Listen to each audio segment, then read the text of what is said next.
उपाध्याय को घेरने 4-4 सूरमा मैदान में उतरे थे। गोदी एंकर अंजना, 2 कथित वरिष्ठ राजनीतिक पंडित और बीजेपी का प्रवक्ता। पूरा माहौल ऐसा लग रहा था जैसे 1 पर 4 की फौज उतार दी गई हो। लेकिन अजय उपाध्याय ने न सिर्फ सबकी हवा निकाल दी, बल्कि ऐसे जवाब दिए कि सामने वालों की जुबान लड़खड़ा गई। अरे भाई, बंदा अकेला था, मगर शब्दों के वार से चारों की छुट्टी कर दी। और हाँ, वीडियो का आखिरी हिस्सा तो मिस मत करना, क्योंकि वहाँ अजय ने राजनीतिक विश्लेषक की ऐसी बैंड बजाई कि वो खुद सोच में पड़ गए। तो वीडियो शुरू करने से पहले एक लाइक ठोक दीजिए, चैनल को कर दीजिए सब्सक्राइब, और चलिए शुरू करते हैं आज का धुआंधार वीडियो।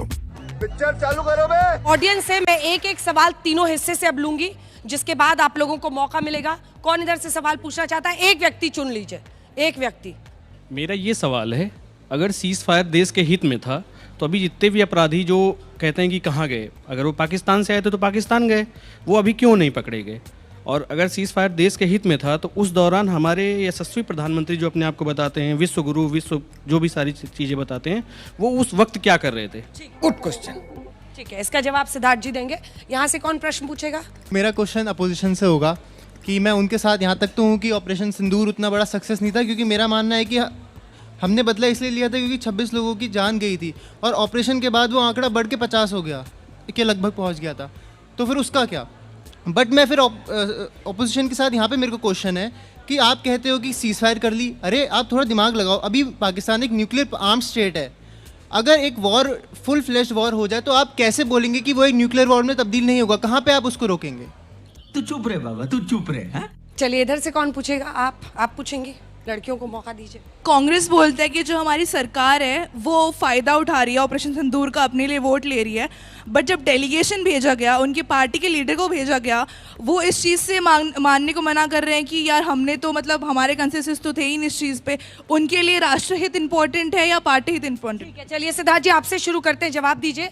और आप रिबटल भी कर सकते हैं 1 मिनट के लिए, जिसमें इस बच्चे का प्रश्न शामिल है। वो कह रहे हैं कि जब हमने हाफिज सईद, ज़कीउर रहमान लखवी, मसूद अजहर, इनको हम पकड़ ही नहीं पाए, मार ही नहीं पाए, तो फिर सफलता क्या? देखिए अंजना जी, 2-3 बातों का महत्वपूर्ण जवाब मेरे को देना है। पहली बात तो मुझे समझ नहीं आता कि विश्व गुरु, विश्व बंधु अगर भारत को बुलाया जाता है तो कुछ लोगों को समस्या क्यों होती है। पर देश के अंदर हमको डेलीगेशन इसलिए भेजनी पड़ी क्योंकि हमारी कूटनीति फेल हो गई थी। चल झूठा। अगर मैं यहाँ पे, मेरे युवा साथी बैठे हुए हैं और मैं चुनौती के साथ कहता हूं, आप जाकर के बाद में पढ़िएगा, ऑर्गेनाइजेशन ऑफ इस्लामिक कंट्रीज हमेशा भारत के खिलाफ एक जॉइंट स्टेटमेंट निकालती थी जब भी भारत के और पाकिस्तान के बीच में कुछ हुआ। कहां गई वो स्टेटमेंट? कोई स्टेटमेंट नहीं आई। 71 के युद्ध में जब हम गए तो यूएन सिक्योरिटी काउंसिल में भारत के खिलाफ 1 दर्जन प्रस्ताव आए थे। हमें रशिया से कहकर के वीटो करवाना पड़ा था। कहां आया कोई प्रस्ताव?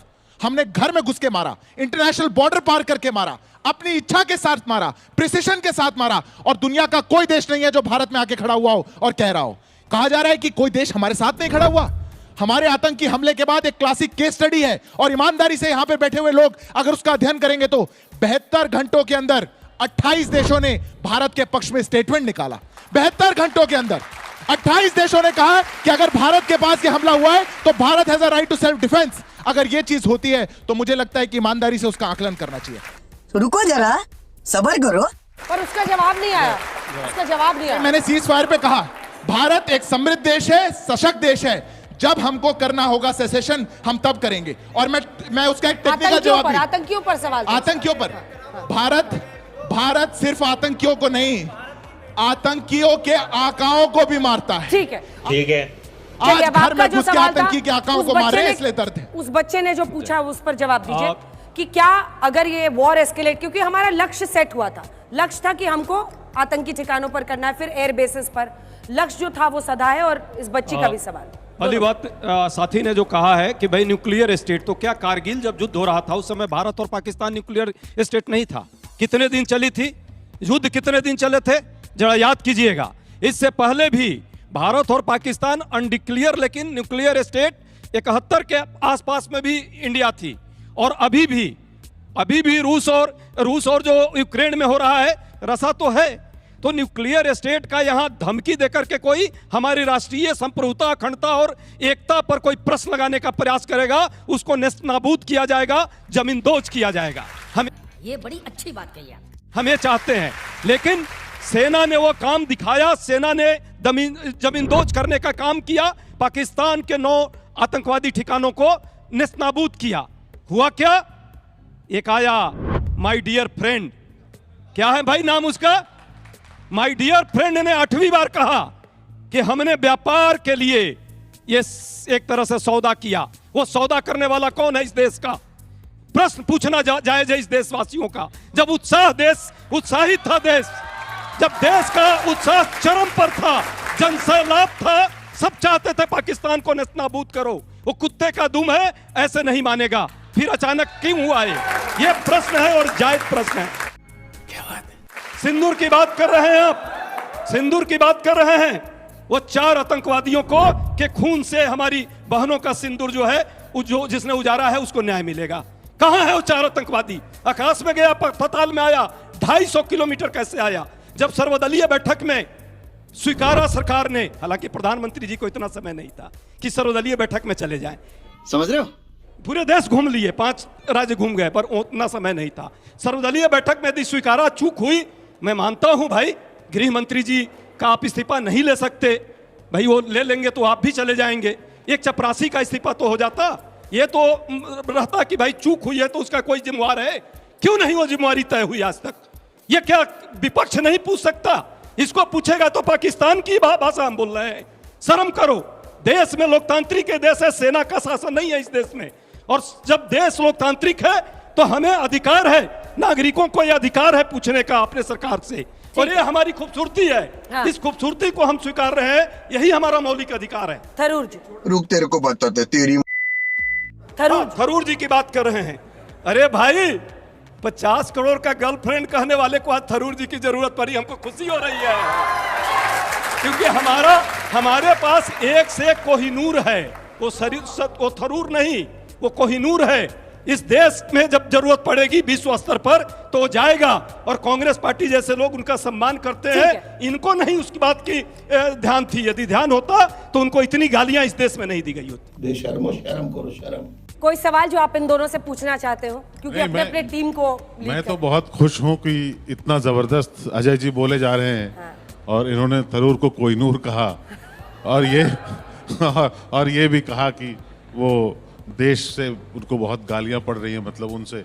हालांकि सब मिस्टर थरूर को किसी ने गाली नहीं दी है, एक्सेप्ट आपके यहाँ से। प्रधानमंत्री जी ने गाली दी है अभी। 50 करोड़ का गर्लफ्रेंड आपको याद नहीं है तो मैं, आप जज हैं, इसलिए आपका सम्मान है। मुझे बिल्कुल प्रधानमंत्री, मैं अभी की बात कर रहा हूँ। अभी की बात क्या होती है? अजय जी थोड़ा सम्मान कीजिए। मुझे इस बात की खुशी है, बीच में नहीं, पूरा हो जाए उनकी बात। मुझे इस बात की खुशी है कि यहाँ जो लोग जो रोल अदा कर रहे हैं वो बहुत बेहतरीन कर रहे हैं। ये दोनों राजनीतिक लोग हैं और जमकर राजनीति कर रहे हैं। कोई फर्क नहीं पड़ता कि वो सिंदूर पे हो रहा है, भारत पाकिस्तान के रिश्तों पे हो रहा है, हमारे फेलियर्स पे हो रहा है, हमारे सक्सेस पे हो रहा है। हर राजनीतिक आदमी को राजनीति करना चाहिए, उनका पेशा है। हाँ। और अपने पेशे में अगर किसी को कोई बेहतर होने के लिए जो युवा नेता लोग सीखना चाहते हैं तो इन दोनों से सीखिए। दोनों बिल्कुल अलग अलग मुद्रा बनाए हुए हैं। तू चुप रहे बाबा, तू चुप रहे। चलिए आप कुछ सवाल अगर पूछना चाहे सवाल भी पूछ सकते हैं। बहुत छोटे छोटे सवाल हैं मेरे कांग्रेस के प्रवक्ता से। आप आज की सरकार से हर रिपोर्ट को, हर जानकारी को पब्लिक करवाना चाहते हैं। 1962 की जो रिपोर्ट है वो अभी तक डीक्लासिफाई क्यों नहीं हुई? और यहाँ जो बच्चे बैठे हैं इनको वो ताशगंद अग्रीमेंट के बारे में बताएं, भारतीय सेना कहाँ तक पहुँच गई थी और कहाँ से वापस आई थी, जो आज पाकिस्तान और पीओके को लेने की बात कर रहे हैं। और ज़रा शिमला अग्रीमेंट की भी बात कर लें, शिमला अग्रीमेंट में क्या किया गया था। ये मैं चाहती हूँ कि कांग्रेस के जो प्रवक्ता हैं वो यहाँ के बच्चों को जानकारी दें। धन्यवाद। अभी बदत है भाई, अभी बदत है। देखिए, 2-3 प्रश्न किया है बहन ने। सच है 62 का यदि कोई रिपोर्ट नहीं आई है तो सरकार 10-11 साल से है, वो पकौड़ा तो तल नहीं रही है, उसको कर देना चाहिए ओपन। हम तैयार हैं। अब तो दूसरी सरकार है। दूसरी बात, शिमला समझौता, जितना मैं जानता हूँ, हालांकि बहुत एक्सपर्ट लोग यहाँ हैं, तो और आप भी एक्सपर्ट हैं इंटरनेशनल डिजार्मामेंट डिपार्टमेंट में, JNU में है, बहुत प्रतिष्ठित जगह पे। संजोग से पढ़ने का मुझे भी वही मौका मिला। शिमला समझौता ही एक ऐसा समझौता था जिसमें कोई थर्ड पार्टी इंटरफेरेंस को रोका गया। बात तो सही है। और पाकिस्तान को जिस तरह से नेस्तनाबूद किया गया था, उसको खड़ा होने में वर्षों तक लग गया। कारगिल के पहले वो सोच भी नहीं पाया। कारगिल में सोचा, बेशक अटल बिहारी वाजपेयी जी की सरकार थी, मैं उनकी भी प्रशंसा करता हूं, उन्होंने भी उसको फिर से जूता मारा और फिर वो दुमक गया था, आपका अब कुछ आकर के रिबटल वो है, खड़ा जल्दी हुआ से है। मैम, उसके बाद से आप बोल लीजिए। जो जीते हुए हिस्से वापस कर दिए गए उसके बारे में भी तो बताइए एग्रीमेंट है, भैया। विश्व का एग्रीमेंट है, विश्व इंटरनेशनल का नहीं, ट्रीटी वो है। तो हम ही ने हमारे तब के 52,000 प्रधान लोगों ने को आप डिसाइड खिला किया नहीं था। सकते थे नहीं, कि आप फैक्ट्स खिलाते बताइए जेल में बच्चों को, बंधक फैक्ट्स बना बताइए के। प्लीज। वो इंटरनेशनल